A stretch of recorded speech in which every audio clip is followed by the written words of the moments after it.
Our first match is ready to get underway, so let's get right into the action. Let's take a look at these opening hands.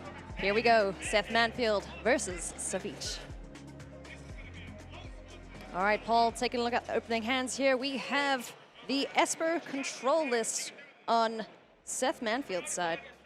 Yeah, Seth Manfield bringing Esper control and mono red aggro to the tournament, while Savjz going with Esper control as well and mono white aggro instead. And this is a very common combination of decks that you've seen from a lot of the players who've entered this tournament. You know, having two kind of polar ends of the spectrum in terms of the strategies that you present. You have, of course, the hyper aggro deck, either mono red or mono white, and of course the controlling deck in Esper.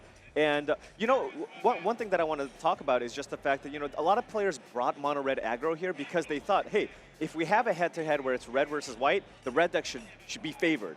And that's not exactly what we've seen. We've seen the white decks really be able to pull out ahead just because of the sheer power of Venerated Loxodon. That card does so much work. If you can ever convoke out a Loxodon with 2 or 3 creatures on the battlefield, that's just way too much pressure for the mono red deck to deal with. Not only that, that allows you to play around cards like Goblin Chainwhirler. Exactly that. Taking a look at Savjz's opening hand, 2 Plains, Legion's Landing, and 2 Tide Takers. Maybe a slightly better opening hand than what we saw on Seth Manfield's side. What do you think? Yeah, this is kind of what I like to call the easy keep here. You have, of course, lands, you have your 1-drop, you have a nice curve, and you're in a situation where if you draw a land, great. If not, you're still going to be able to put additional pressure onto the battlefield. Exactly that. So no blue source in Seth Manfield's hand just yet. However, Seth Manfield has one of the key cards in this specific matchup. Cry of the Carnarium is one of the most effective cards against this mono-white aggressive deck. And the one quirk about Seth Manfield's list is typically many of the Esper control decks coming into this tournament have been playing 2 copies of Cry of the Carnarium. He's playing 3, identifying that this is the most important card for the matchup. However, Seth Manfield actually choosing to mulligan here. And the reason being, if he knew that he was going up against specifically the mono-white aggro deck, he would have probably kept that hand. But given that he's not sure, and there's a chance that Savjz could actually be on Esper control, that hand is just way too poor against Esper control to actually keep. All right, so now Seth Manfield will know that Savjz is on the white weenies, playing out the Legion's Landing, creating that 1/1 lifelink token. Seth Manfield now just getting his mana base set up, finding all of his colors, Cast Down and Moment of Craving available to him. Ooh, Venerated Loxodon off the top for Savjz, but he will need to find another land pretty quick. Yeah, Venerated Loxodon at its best if you can play a 1-drop followed by additional 1-drops on top of that. And Seth Manfield, very, very familiar with this matchup. One of the most important things to do if you want to slow down this white aggressive deck is really kill as many of the creatures early as possible because of the powerful convoke spells in that deck. If you can go creature, creature, creature into Venerated Loxodon, then all of a sudden you need to have a sweeper or you're just going to lose the game. Yeah. So Moment of Craving dealing with that lifelink token, but Tithe Taker now on the board, taxing Seth Manfield's mana just a little bit on Savjz's turn. Yeah, and as you can see on the screen, Tide Taker makes it so that spells cost 1 more on your opponent's turn. So Seth Manfield actually unable to cast Absorb here to counter this Tide Taker. He also cannot cast Down there in response. So interesting, he chose not to go for cast down in response to the Tide Taker because once the second Tide Taker resolves, cast down would cost 4 mana. So Seth kind of banking or hoping that he draws land number 4 to just be able to play Kaya's Wrath there instead. But now, given that he can't play his removal spells on his opponent's turn, Seth Manfield does have to fire off either Cast Down or Mortify to deal with one of the Tide Takers on the battlefield. Tide Taker, of course, creating the Spirit token, so Savjz would be in a similar situation in terms of being able to convoke out that Loxodon with the creatures. Still no land for Savjz, unfortunately. Yeah, but you can swing see with a 3 damage though. But you can see Tide Taker still just does so much work in the matchup. Yeah. It's got that very, very, very relevant line of text. We typically call that a tax effect, where you kind of mess with your opponent's mana, you make things cost a little bit more, you make things awkward for your opponent. But if you also use a removal spell on the Tide Taker, it has Afterlife 1, so it gives you a little bit of value even if you're able to get it off the battlefield. Right, so now what Savjz doesn't want to see is a Kaya's Wrath from Seth Manfield, but we know it's in his hand, and there go all the critters. Only a lowly little Spirit token left on the board. Savjz needs a land. There's the land. And that was huge, because if you take a look, Savjz actually has a ton of ways to play around sweeper number 1. Oftentimes, the white aggressive deck is able to play around the first sweeper, but the second sweeper is typically the one that's backbreaking. So Seth really does need to find that second sweeper to be able to kind of lock up this game. Still no second sweeper, though, to speak of in Seth Manfield's hand. History of Benalia doing some work, getting those Vigilant tokens on the board, which will, of course, hit Chapter 3 next turn. And Seth likely is going to be incentivized here to use a cast down on one of the creatures on Savjz's battlefield, because a flipped Legion's Landing is one of the most difficult to deal with threats coming from the side of the Esper control deck. But he definitely does want to see the other Kaya's Wrath just to get rid of this, or even Cry of the Carnarium, to make sure none of these creatures stick on the board. And Savjz has a lot of really interesting options here. Not only can he just run out another History of Benalia and have all the knights synergize with each other, he can also choose to, of course, play Benalish Marshal, get him for additional points of damage. One thing is one thing is certain, he definitely wants to be able to attack with the 3 creatures to try to flip that Legion's Landing, so you're not going to see Venerated Loxodon convoked out by using that Spirit token. The Spirit token is very, very likely to attack here. But again, this is kind of the most difficult aspect of playing against the Esper control deck, because it has so many different answers, right? You have removal spells. It's like, do I want to play around spot removal? Do I want to play around counter magic? Or do I want to play around sweepers? Those are the things that are really difficult to process when you can't see your opponent's hand. Swinging in for the 3 damage there, chipping away at the life total. Oh no, of course. One of the creatures, of course, having summoning sickness, so actually not able to flip the Legion's Landing, which is huge for Seth Manfield. Not yet, yeah. So he's still got 1 turn to try and remove some of these creatures on the board. How much does Savjz want to commit here, knowing that there are these sweepers, knowing that there is the Cry of the Carnarium? How much do you want to commit to this board right now as Savjz? Well, the advantages of playing something like a History of Benalia this turn is that even if Seth Manfield is able to follow up this turn with a sweeper, you're still going to get another token next turn, and then you can follow that up with another threat. However, you know, another thing to play, if you can, in this specific matchup is Venerated Loxodon, because it puts a lot of pressure on the battlefield. It would have turned those Knight tokens into 3/3s, helping him play around at least Cry of the Carnarium. And Venerated Loxodon is typically the type of play that's really weak after a sweeper, because it requires lots of creatures on the battlefield to be effective. Seth Manfield absorbing the second History of Benalia, not allowing Savjz to get even more Knight tokens on the board. Unfortunately, still no sweeper to be found. The cast down is available, though, for Seth, just to prevent the Legion's Landing from flipping. Yeah, and we've seen kind of the power of, look at the card Chemist's Insight in Seth Manfield's house. That's one of the most important cards in the Esper Control matchup, as it allows you to cycle through your dead cards. However, it is an expensive card, and this mono-white aggro deck puts so much pressure on the opposition that oftentimes you just don't have time to cast Chemist's Insight, because look at what's happening here. This is 9 points of damage, and Seth Manfield currently at 14 life, and also Savjz is presenting the chance this turn to flip that Legion's Landing. So really tough spot here for Seth Manfield. Seth Manfield can choose to absorb this Benalish Marshal, but if he does, that Legion's Landing is going to flip. Yeah, I think perhaps for Seth Manfield, you don't want to see that Legion's Landing flip, because this basically just says to your sweepers, yeah, it's fine, you can kill all my things, but I'm just going to keep putting, you know, one little lifelinker back on the board just to irritate you. So allowing the Benalish Marshal to hit the board, and will we see a cast down just before attackers are declared?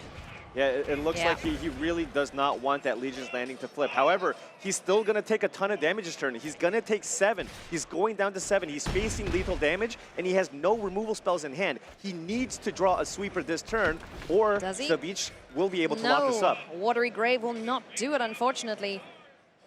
He is running out of answers quickly. And this should do it. Savjz should lock up game number 1. Seth Manfield having no more answers to the threats on the battlefield. This Benalish Marshal may get absorbed just to try and pad the life total a little bit.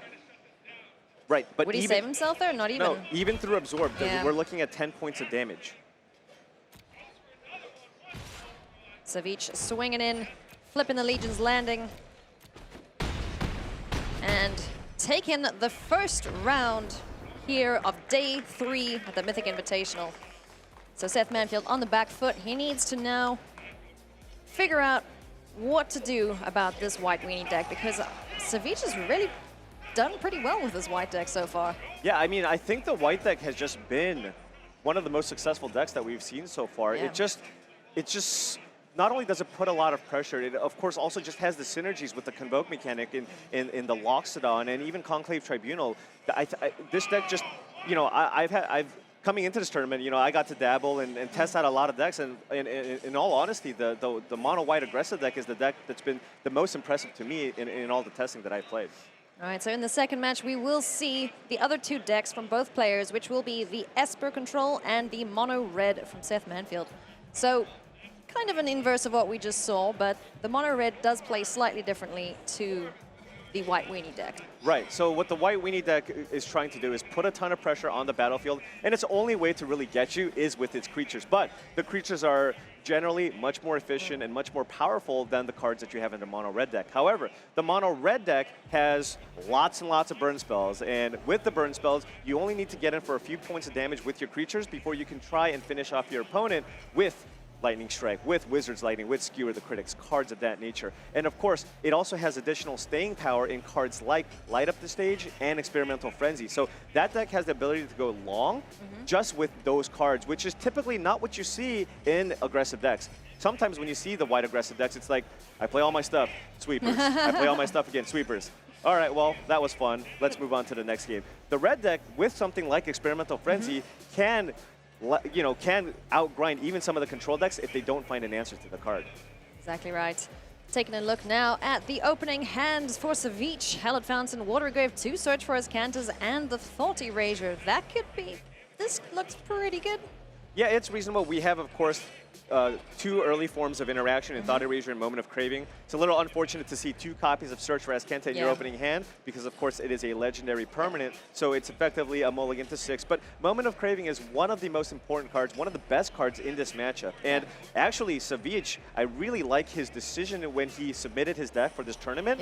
Instead of playing a split of Moment of Cravings and Cast Downs, which is kind of traditionally what you see, he's playing the full 4 copies of Moment of Craving, kind of realizing that, hey, the correct thing to do, and I think most people are going to do this, is play mono red, mono white, and control. And if you expect all the aggressive decks to just be mono red and mono white, Moment of Craving is where it's at. You don't want to be playing Cast Down because, of course, the life gain that you get from Moment of Craving, which is huge, especially in the mono red matchup. Exactly that. Taking a look now at Seth Manfield's opening hand. 2 mountains, Shock, Viashina, Pyromancer, and Wizard's Lightning, and seeing one of the key cards in the deck, Experimental Frenzy. No 1-drop out of Seth Manfield, but lots and lots of burn spells. That's exactly what this mono-red aggressive deck is looking to do. So Savjz taking a peek now in Seth Manfield's hand. What you got there? What do you go for here? Experimental Frenzy? So there's a ton of burn. He does have an answer in Moment of Craving for the Viashina Pyromancer, but it looks like he's still taking the Pyromancer. As you can see there, Seth Manfield shaking his head, not very happy, because now he has no pressure. No wizard All either. he has is the burn spells, and that generally will not be enough. All right, Seth Manfield running out the Lightning Strike. Oh, and a big draw for Savjz. Remember, Savjz keeping a 2-lander. Yeah. So there's his 3rd land finally. Good. Using Thought Erasure to surveil. Had a Moment of Craving on top, which is super strong, but it's more important for him to be able to hit his land drops because, of course, you see that Teferi here of Dominaria and Chemister's Insight in his hand. And look at this, rattling off back-to-back lands and having Moment of Craving for the Runaway Steamkin. It's turn 4 of the game, and he's sitting at 15 life. Savjz has got to be thrilled with how this game is going right now. Savjz opting to play the 2nd Search for Azcanta. Probably just to fill the graveyard, I'd imagine. Absolutely, because you don't. It is a legendary permanent, and Search for Azcanta, as you can see on the screen here, can only transform if you have 7 or more cards in your graveyard. And given that Savjz has nothing else to do with his mana, I like this play because you just want to be able to flip that Search as quickly as possible to generate card advantage, and also, of course, provide you with an additional mana source. All right, taking a look at the top of the library, finding a Syncopate, but then finding something a little better, perhaps, in the Kaya's Wrath. If there are any creature threats that come out from Seth Manfield's side. Yeah, Savjz just making sure he can continue hitting his land drops.